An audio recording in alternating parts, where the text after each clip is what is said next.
Alors que l'Afrique du Sud se prépare à une possible rétrogradation de la part des agences de notation, les gens d'affaires continuent de peaufiner leurs offres et leur travail pour satisfaire aux conditions réglementaires. La loi BBBEE est une telle condition et elle devrait jouer un rôle majeur dans la croissance du programme des industriels noirs du pays. C'était le thème d'une discussion lors d'une réunion près de Johannesburg. Le programme prévoit de se concentrer sur la conduite de la transformation économique, de développer les compétences managériales et de développer les entreprises et les fournisseurs. Ce domaine est compliqué et il conduit par le département du commerce et de l'industrie et sa commission BBBE. C'est une législation très importante parce que nous commençons à renforcer des institutions comme la commission BBBEE. Auparavant, ce n'était pas une infraction si les gens se rebellaient, ce n'était pas une infraction.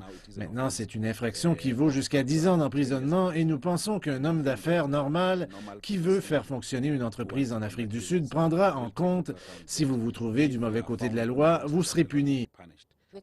Le défi clé auquel nous sommes confrontés et auquel nous pensons que nous continuerons à être confrontés est la question de la prise de conscience et de l'éducation quant à ce problème.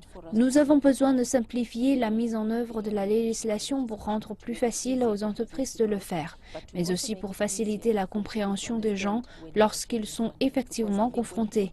Parce que je pense que lorsque les gens ne savent pas, cela perpétue la situation. Ce qui va se passer après cette chose qui représente toujours un défi pour nous en Afrique du Sud, l'exécution. Nous devons nous assurer que le périmètre des politiques telles que définies reçoivent l'adhésion, sont mises en œuvre et que nous traitons ces politiques comme standard minimum.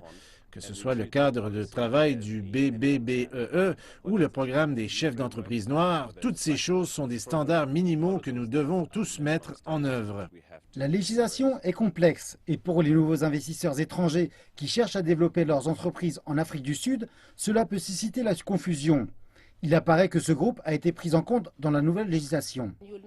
Vous noterez aussi que même dans notre législation, la flexibilité pour adapter certaines des dispositions autour du BPPEE a déjà été inclue dans le programme équivalent d'égalité, par exemple pour les multinationales, parce qu'elle permet aux problèmes de propriété d'être traités différemment de la manière dont ils sont traités localement.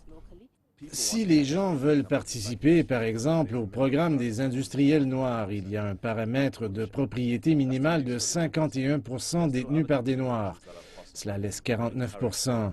Il y a toujours d'autres configurations possibles et nous encouragerions les investisseurs étrangers à venir, particulièrement parce qu'une part significative de notre réindustrialisation et de notre production, montant la chaîne de valeur de la production, est dépendante de notre capacité à nous mettre en partenariat avec des parties qui l'ont déjà fait auparavant.